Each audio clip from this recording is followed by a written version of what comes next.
bienvenue à la classe du Srimad Bhagavatam. Donc, nous allons reprendre la lecture du Srimad Bhagavatam, chant numéro 2, chapitre 3, verset 16. Om Namo Bhagavate Vasudevaya. Om Namo Bhagavate Vasudevaya. Om Namo Bhagavate Vasudevaya. Om Namo Bhagavate Vasudevaya. Om Namo Bhagavate Vasudevaya. Om Namo Bhagavate Vasudevaya. Vyasakischa Bhagavan Vasudev Parayana Ulugaya Gunodara Satam Surhi Samagame. Traduction. Le grand Shukadev, le fils de Vyasa, était aussi exclusivement dévoué à Vasudev, Shri Krishna. Dans la rencontre de tels dévots exaltés et purs du Seigneur, il doit naturellement y avoir de divins entretiens sur ses gloires. Commentaire. Selon Srila Vishwanath Chakravarti Thakur, le mot Bhagavan signifie que le grand sage Shukadev était omniscient. Shukadev, comme Parikshit, étaient tous deux des purs dévots. Or, lorsque de tels dévots fixés sur les qualités du Seigneur en tout temps se rencontrent, ils parlent naturellement de sujets contenant ces qualités. Le Seigneur étant absolu, ses propos le concernant et lui-même ne sont pas différents. Aussi, ces qualités se trouvent-elles présentes dans les lieux où elles sont narrées par ces purs dévots, et elles sont savourées par les dévots présents. Om Agena Timinandasya Yananjala Shalakaya Shakshuru Militam Yena Tasme Shri Gurave Namah Shri Chaitanya Manobhistam Stapitam Yena Bhutale Svayam Rupa Kalamayam Dadati Svapadantikam E Krishna Karuna Sindhu Dinabandhu Jagatpate Gopesha Gopika Kanta Radha Kanta Namostute Tapta Kanchana Gaurangi Radhe Vrindavaneshvari Vrishabhanu Sute Devi Pranamami Hari Priye Vamsha Kalpa Tarubhyacha Kripa Sindhubhya Evacha Patitanam Pavanebhyo Vaishnavebhyo Namo Namah Nama Om Vishnu Padaya Krishna Prestaya Bhutale Srimate Bhaktivedanta Swaminiti Namine Namaste Sarasvate Deve Gauravani Pracharine Nirvishesha Sunyavadi Pasyatya Deshatarine Jai Shri Krishna Chaitanya Prabhu Nityananda Shri Advaita Gadadara Shivasadi Gaura Bhakta Vrinda Hare Krishna Krishna Krishna Hare Hare Hare Ramo Ramo Ramo Hare Hare Vrindaye Tulasi Devyaye Priyaye Kesava Satya Krishna Bhakti Pradevi Satyavati Namo Namah. J'implore la miséricorde de mon maître spirituel, de tous les grands Vaishnavas, de Maharaj et tous les dévots frères et sœurs rassemblés pour pouvoir parler aujourd'hui de ce grand livre qu'est le Srimad Bhagavatam. Je vais relire la traduction du verset d'aujourd'hui. Le grand Shukadev, le fils de Vyasa, était aussi exclusivement dévoué à Vasudev, Shri Krishna. Dans la rencontre de tels dévots exaltés et purs du Seigneur, ils doivent naturellement y avoir de divins entretiens sur ses gloires. Ce verset est vraiment très intéressant et moi il m'a rappelé les 9 activités dévotionnelles qui ont été décrites dans le Srimad Bhagavatam justement par Prahlad Maharaj. C'est l'histoire que je vais raconter aujourd'hui et je vais m'appuyer sur Rupa Goswami qui justement explique que les 9 activités dévotionnelles sont...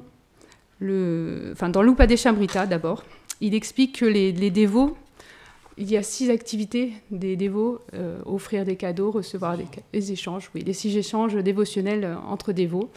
Donc offrir des cadeaux, recevoir des cadeaux, confier ses pensées, recevoir les pensées d'autrui, et offrir du prashadam et recevoir du prashadam. Et c'est intéressant parce que ce verset parle vraiment des échanges entre les purs dévots, qu'ils parlent que du Seigneur, et leurs pensées sont uniquement centrées sur le Seigneur parce que c'est leur vie, parce qu'ils ont déjà réalisé la pure dévotion.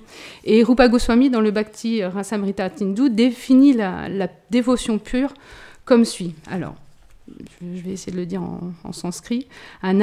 Anabhilashita sunyam, gyana karmadi anavritam, anukulyena krishnanu, shilanam bhaktir utama.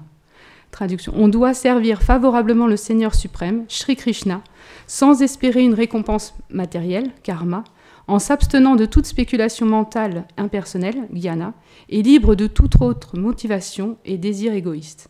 Telle est la dévotion pure.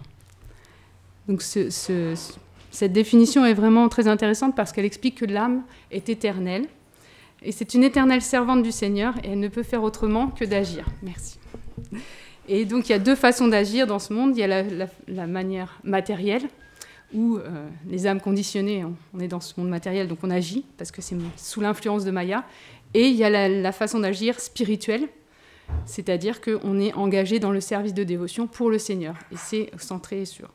Maintenant, il est évident que les 2 énergies sont quand même issues du Seigneur, puisque Maya, l'énergie matérielle, est une énergie du Seigneur. Donc on agit toujours pour le Seigneur, mais indirectement ou directement. Et quand on agit dans une manière spirituelle, en fait, on retrouve petit à petit sa nature éternelle de servante du serviteur du Seigneur.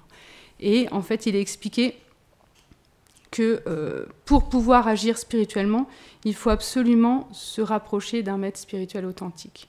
Parce que l'âme conditionnée, comme le mot dit, elle est conditionnée, donc elle est enfermée dans une pensée qui est ce corps, qui est ce conditionnement, je suis français, je suis américain, et du coup, elle l'oublie par rapport à ses vies, ses incarnations, elle a oublié sa nature éternelle. Et seul un pur dévot, qui va parler de Krishna Katha, qui va engager ses disciples dans le service de dévotion, seul un pur dévot peut nous retirer nos conditionnements au fur et à mesure à travers le service de dévotion. Et ce qui était intéressant dans le Srimad Bhagavatam, justement, parce qu'on en parle tous les jours, et c'est vraiment intéressant, c'est que le Srimad Bhagavatam regorge d'histoires de grands Vaishnavas, justement, qui expliquent comment atteindre la pure dévotion. Alors, la plupart du temps, ils sont déjà des purs dévots avant, mais ils montrent le chemin, comment atteindre vraiment la pure dévotion dans une incarnation. Et ce verset-là m'a vraiment inspiré pour aller voir Prahlad Maharaj. L'histoire de Prahlad Maharaj, c'est le 7e chant du Srimad Bhagavatam, en particulier le chapitre 5. Et en fait, ce qui est intéressant, c'est quand il explique les 9 activités dévotionnelles. Donc, Shravanam, Kirtanam, Vishnu, Smaranam, Pada Sevanam, Archanam, Vandanam, Dasyam, Sakyam, Atma Nivedanam. Et en fait, il explique que c'est le seul but de la vie. C'est agir dans une de ces 9 voies. Et Rupa Goswami explique que pour chaque activité dévotionnelle, en fait, il y a un Mahabhagavat qui représente une activité. Par exemple, Shravanam, c'est écouter les noms et les gloires du Seigneur, tout ce qui a trait au Seigneur. Et en fait, le Mahabhagavat qui incarne Shravanam, c'est Parikshit Maharaj, puisqu'en fait, il écoute avec une attention complètement dévouée le Srimad Bhagavatam pour pouvoir se libérer. Et c'est comme ça qu'il a atteint le but de l'existence. Le deuxième, Kirtanam, c'est glorifier les gloires du Seigneur par le chant. Et là, le Mahabhagavat, c'est Shukadev Goswami qui a narré le Srimad Bhagavatam et qui, là aussi, a montré le chemin, comment atteindre la pure dévotion par cette activité. Ensuite, il y a Smaranam, se souvenir du Seigneur, des gloires du Seigneur et se souvenir du Seigneur en permanence. Et là, c'est l'histoire de Prahlad Maharaj, parce que je vais vous l'expliquer juste après, mais c'est vraiment celui qui incarne le Smaranam. Pada Sevanam, c'est servir les pieds pareils de lotus du Seigneur, et là, c'est Lakshmi Devi qui est toujours à servir ses pieds Voilà, ce sera une histoire plus tard. Ensuite, le 5e, c'est Archana, c'est adorer le Seigneur dans sa forme spirituelle. Et là, c'est l'histoire de Prithu Maharaj qui a utilisé toute sa vie, tous ses sens, vraiment au service du Seigneur pour l'adorer en permanence. Et il incarne vraiment un exemple pour ça. Le 6e, c'est Vandana, c'est offrir des prières au Seigneur. Et là, c'est Akrur, qui a dédié sa vie à des prières à Krishna. D'ailleurs, quand il est arrivé à Vrindavan, pour aller chercher Krishna et Balaram, les prières qu'il a énoncées étaient vraiment... voilà, c'est son cœur qui le libérait. Et après, lui, c'était son seva. Ensuite, Dasya, c'est servir le Seigneur. Donc l'exemple Bhagavat, c'est Hanuman. Ça, c'est Rasalila qui nous raconte l'histoire du Ramayana, mais il a engagé sa vie... dans le service du Seigneur. Ensuite, Sakya, c'est se lier d'amitié avec le Seigneur. Bon, celui-là, on connaît bien, c'est Arjuna, puisque c'est celui qui a reçu la Bhagavad Gita sur le champ de Kurukshetra, donc par rapport au Mahabharata.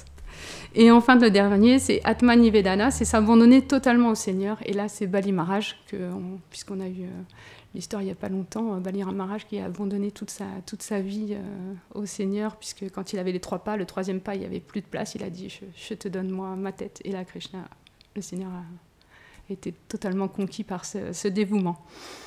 Et du coup, ce qui est intéressant, c'est que Rupa Goswami, il explique que ce n'est pas nécessaire de faire les 9 activités. Et en plus, dans cet âge, on n'est pas qualifié pour suivre exactement le processus, parce qu'on n'a pas les qualités, on est dans le Kali Yuga.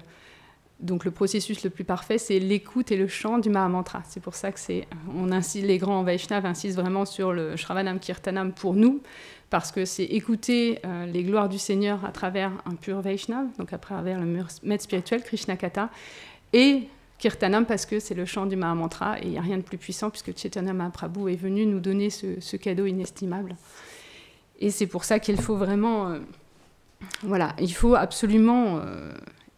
essayer de suivre ce chemin de la meilleure façon. Mais il est bien dit, tous nos acharyas nous expliquent que, en revanche, pour ça, il faut absolument approcher un maître spirituel authentique. C'est pas on va faire les choses juste avec notre mental et notre conditionnement. Seul un maître spirituel authentique qui a vu la vérité peut nous donner la vérité. C'est ce qui est dit dans la Bhagavad Gita, dans le 4e chapitre et verset 34, « Cherche à connaître la vérité en approchant un maître spirituel. Enquiers-toi d'elle auprès de lui avec soumission tout en le servant. L'âme réalisée peut te révéler le savoir car elle a vu la vérité. » Et on peut le voir même dans notre activité. On peut enseigner quelque chose à un enfant, par exemple, si on l'a vécu. Sinon, on ne peut pas... Par exemple, si vous êtes boulanger et que vous voulez apprendre la maçonnerie à un enfant, ça va être compliqué, vous voyez. En revanche, si vous êtes boulanger et que vous voulez lui apprendre à faire du pain, là, c'est la même chose. On va avoir forcément quelqu'un qui connaît la vérité, qui connaît Krishna, qui va nous expliquer Krishna pour pouvoir, sur notre chemin, y arriver progressivement. Et Parikshit Maharaj et Sukadev Goswami sont vraiment des exemples pour les 2 premiers, Shravanam Kirtanam. Et moi, je voulais vraiment parler de Prahlad Maharaj aujourd'hui. Alors, je vais aller vite, parce que Prahlad Maharaj est vraiment un Vaishnav merveilleux. Il avait 5 ans, lui aussi. Alors en ce moment, je parle des histoires d'enfants de 5 ans, mais le passage le plus important, parce qu'il y a quand même le Seigneur qui s'est incarné en Nishingalev pour lui, et il explique vraiment comment totalement s'absorber en Krishna. Donc en fait, pour placer un petit peu l'histoire, donc au départ, il y a Hiranyaksha qui a été tué par Varahadev. Il n'y a pas longtemps, on a eu l'apparition du Seigneur Varahadev, donc l'histoire a été expliquée. Et en fait, quand Hiranyaksha a quitté son corps, Hiranyakashipu a développé une haine, mais profonde, pour le Seigneur Vishnu, parce qu'il considérait que c'était de sa faute s'il était mort, et il en a voulu. Et donc, il a commencé à faire beaucoup d'austérités, mais vraiment des austérités très, très importantes, qui font qu'il a réussi à satisfaire Brahma pour il voulait être immortel. Sauf que Brahma lui a expliqué, c'est pas possible, parce que même lui, il n'est pas immortel. Donc, il lui a dit, demande quelque chose d'autre. Donc, il a dit, très bien. Donc, je ne veux pas être tué ni par un homme, ni par un animal, ni par un objet, ni dans la maison, ni à l'intérieur, ni à l'extérieur, ni de la jour, ni la nuit. Enfin, il a donné tout un tas il a demandé tout un tas de bénédictions pour, semble-t-il, être immortel. Donc, Brahma... forcément, parce que Brahma, c'est un grand... Il était satisfait, donc il a dit « OK ». Et en fait, quand il a fait ces austérités, il faut savoir que son épouse était enceinte de Prahlad Maharaj. Et comme il avait fait des grosses austérités, il avait vraiment détruit, enfin conquis tout le monde, les Devas ont profité de ce passage pour se dire, il a un descendant, non, non, non, on ne veut pas que ce descendant devienne un autre démon, parce que ça va être horrible, donc on va le tuer. Enfin, voilà, faut qu'on le supprime et tout.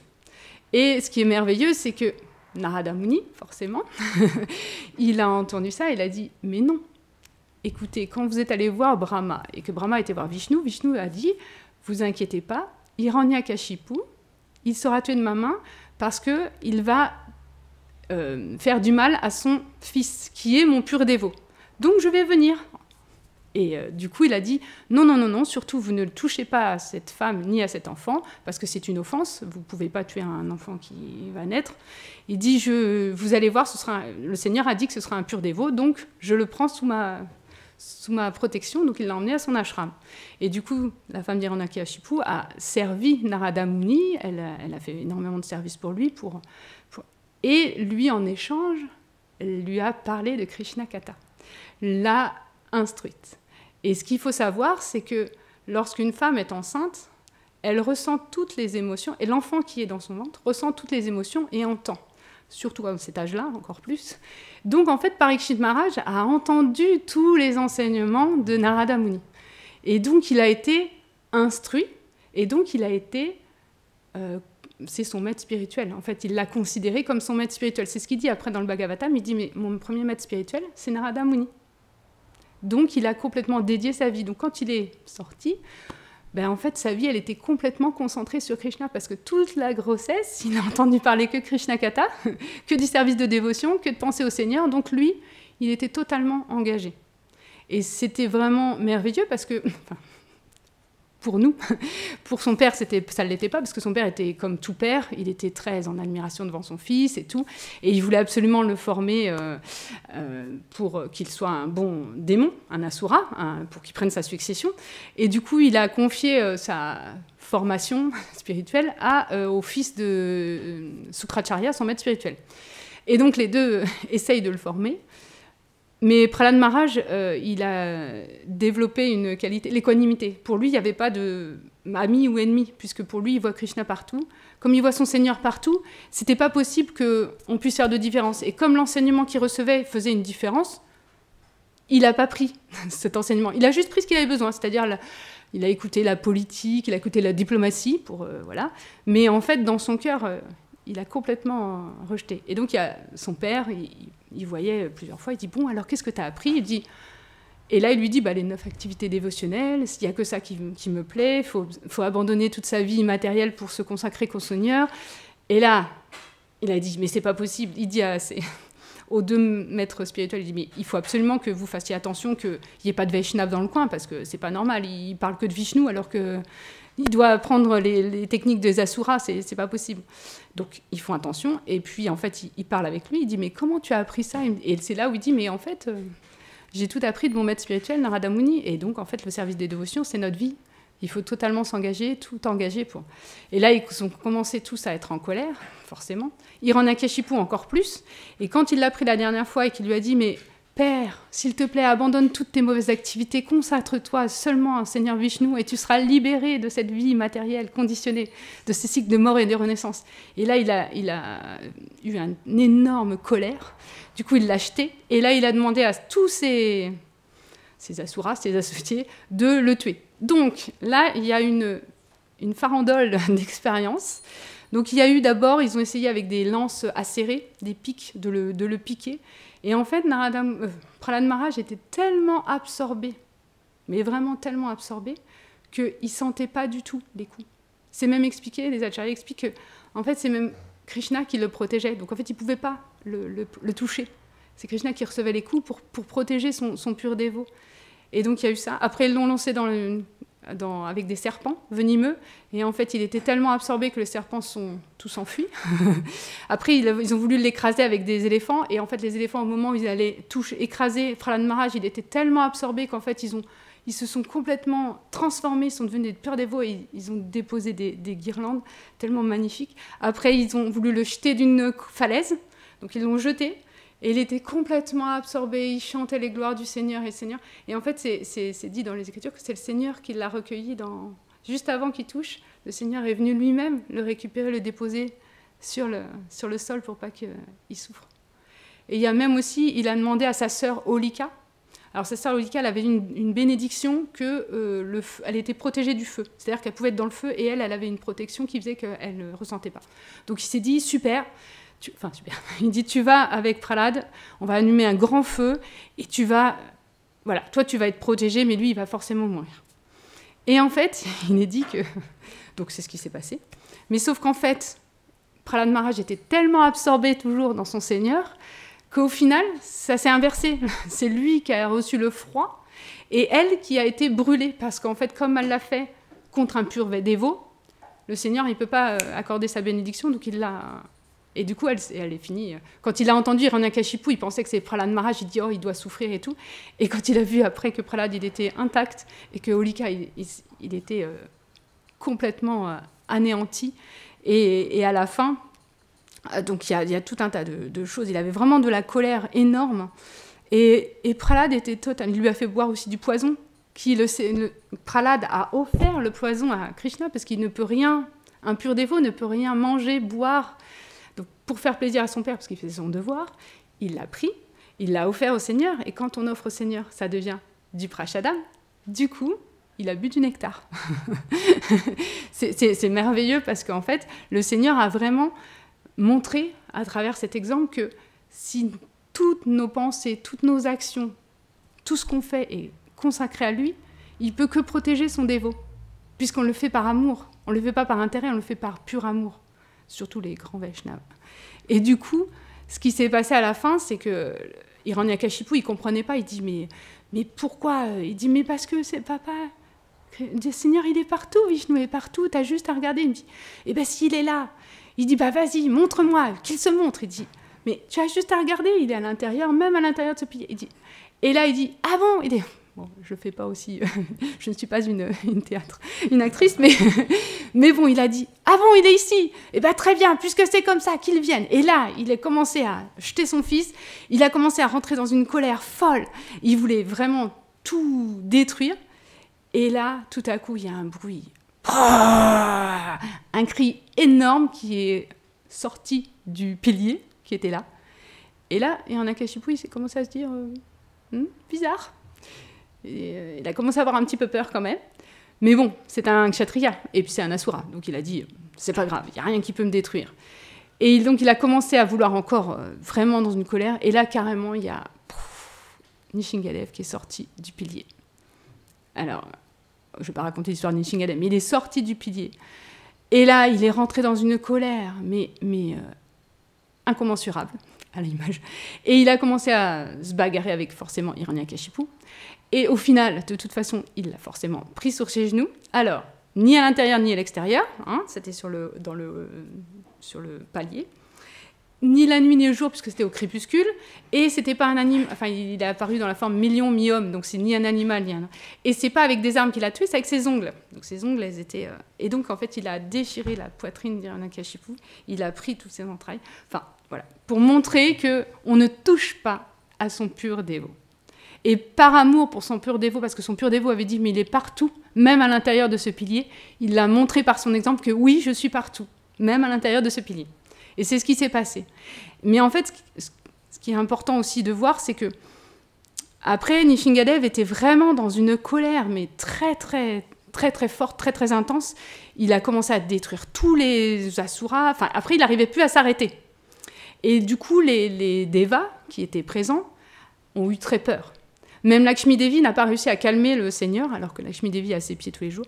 Et à un moment, Brahma est allé voir Prahlad Maharaj en disant « Je pense que seul toi pourras calmer notre Seigneur bien-aimé.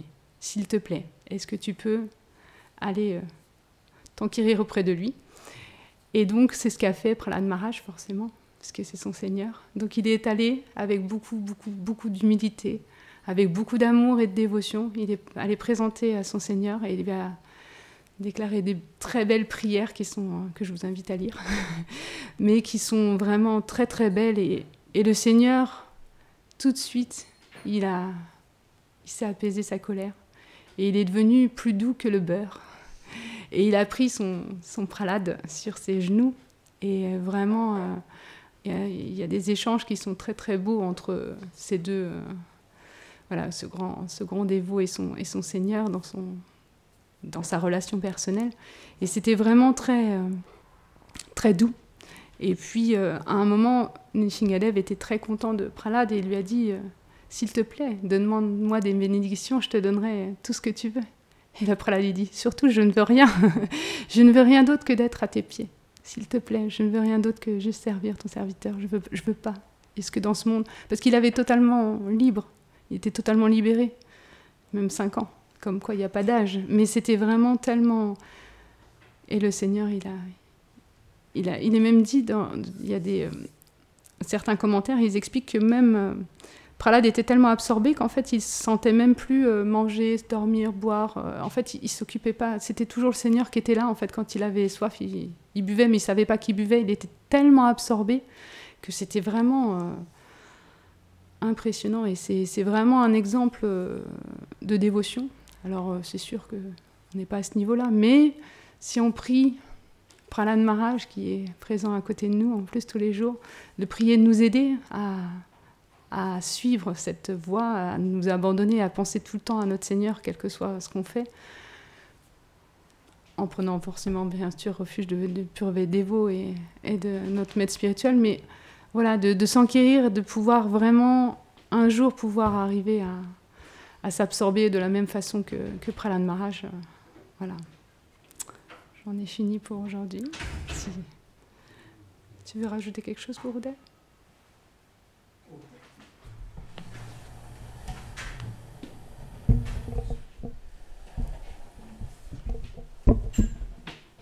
Magyana Timilandasya Kyanam Jalashalakaya Shakshur Miditam Jena Taisme Shigurave Namaha Namam Vishnupadaya Krishna Prestaya Bhutale Shrimate Bhaktivedanta Swamin Niti Namine Namaste Sarasvati Devi Kolavani Prachaline Nilveshesha Sunyavadi Prachacha Deshataline. C'est la particularité du Seigneur de protéger son dévot. L'amour, ça veut dire protection. Et selon les différents sentiments que Krishna échange avec ses dévots, alors parfois c'est lui qui est protégé et parfois c'est lui qui protège. Lorsqu'il y a de l'opulence dans la forme du Seigneur, alors il se trouve à protéger ses dévots. Mais lorsqu'il y a de la douceur, en fait, Krishna est protégé. Alors c'est très difficile à comprendre. En fait, c'est simple. C'est que quand Krishna est protégé, c'est lorsqu'il manifeste véritablement des sentiments très, très, très doux et très élevés. Alors, est-ce qu'on peut dire que lorsqu'il est dans sa forme de Nishingadev, il n'y a pas des sentiments élevés ? En fait, les sentiments sont les mêmes, simplement ils sont dirigés différemment. La colère que le Seigneur manifesta était tellement forte que lorsqu'il est sorti du pilier, c'est comme si l'univers entier, en fait, s'était craqué, en fait. Il y a eu un bruit qui a résonné dans tout l'univers.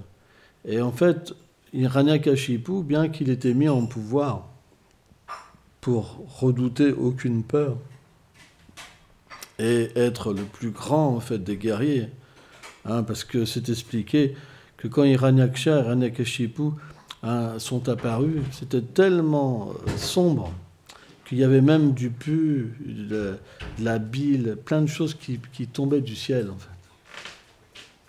Le ciel était noir. Et les vaches, même les vaches donnaient en fait du sang en lieu du lait. Hein.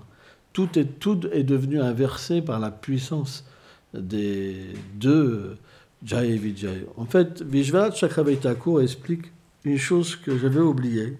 C'est que bien que Jai et Vijay ont été maudits et qu'ils sont descendus dans le monde matériel, c'est des expansions en fait de Jai et Vijay. Jai et Vijay étaient toujours restés en tant que les portiers. Ils sont là. Non, Vishwanath Chakravarti Thakur, c'est pas qu'ils ont abandonné leur poste. Hein.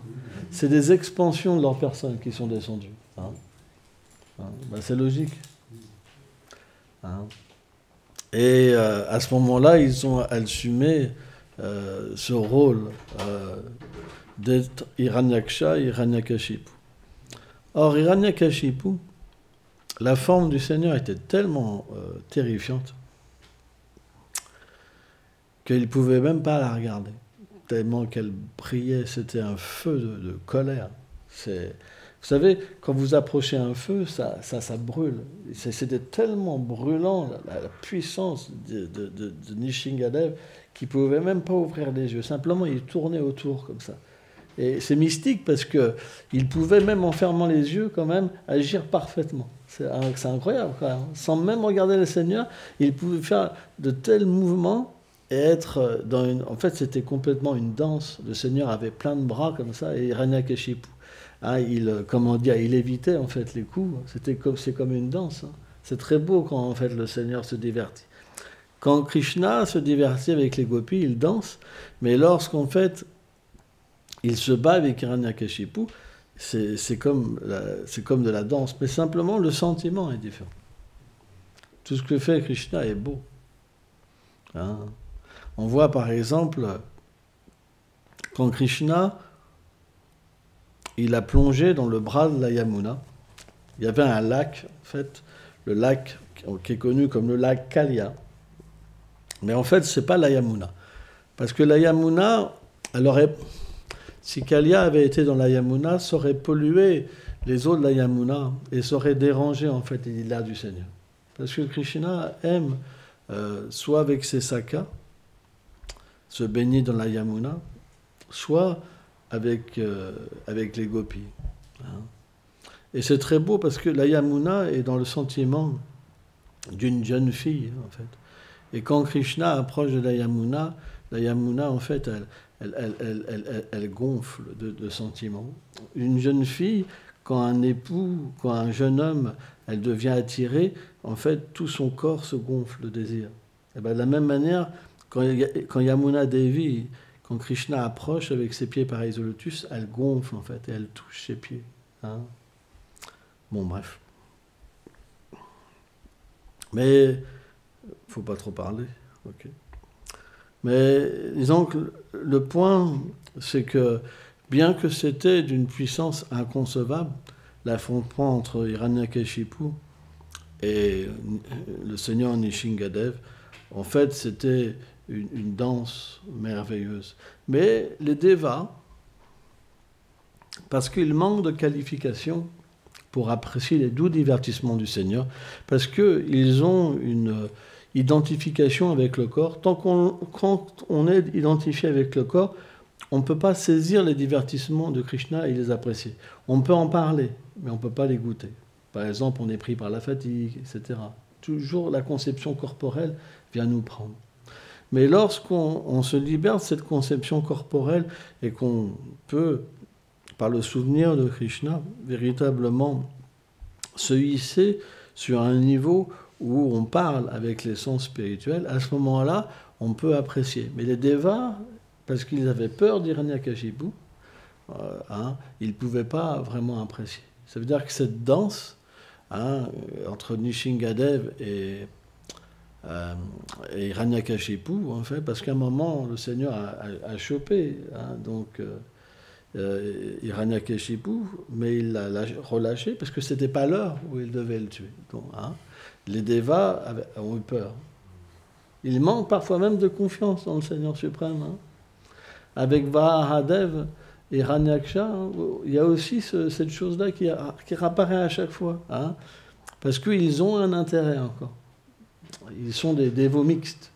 Quand on a des intérêts, et on ne peut pas comprendre, par exemple, les tests que Krishna nous donne, on ne peut pas éviter d'avoir des doutes, d'avoir des craintes.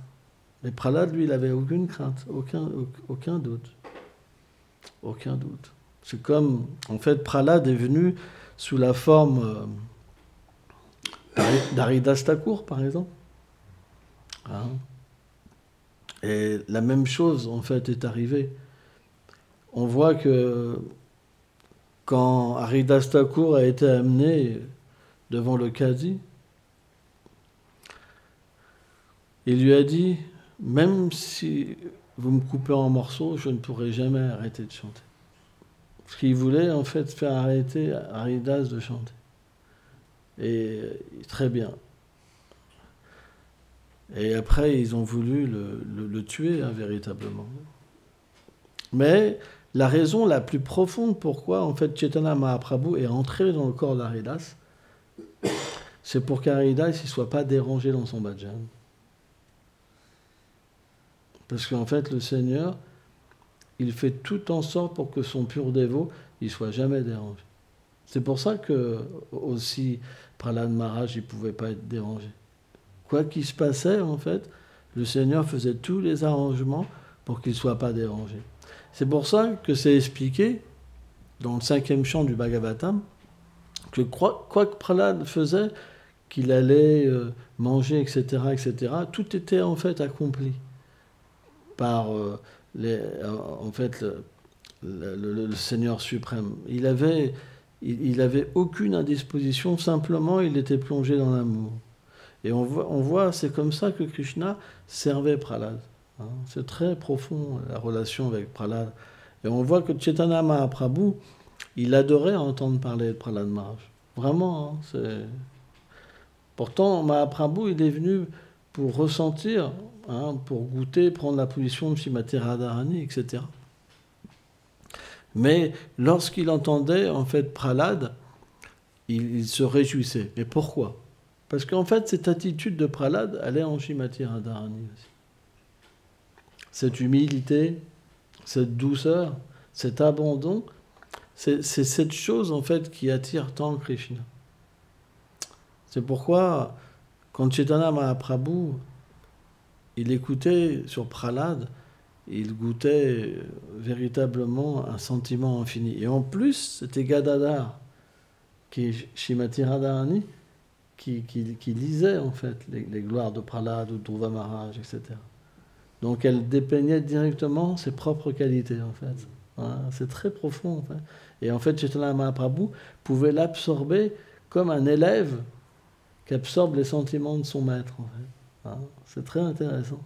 Parce qu'en fait, Srimati Radharani, comme elle savait que Krishna, dans l'âge de Kali, allait prendre sannyas, elle n'est pas venue en tant qu'une femme, elle est venue en tant qu'un homme. Et Gadadhar était toujours en train d'accompagner Chaitanya dans ses sentiments. C'est un principe, quoi. Même si c'est d'une façon cachée, c'est là, en fait. Gadadhar, c'est le gourou, en fait, de Mahaprabhu. C'est lui qui guide, qui contrôle les sentiments pour que Chaitanya Mahaprabhu puisse complètement, en fait, goûter sa personnalité. C'est très exalté. Gaur Gadadhar, c'est super élevé comme adoration. Il faut vraiment être très qualifié.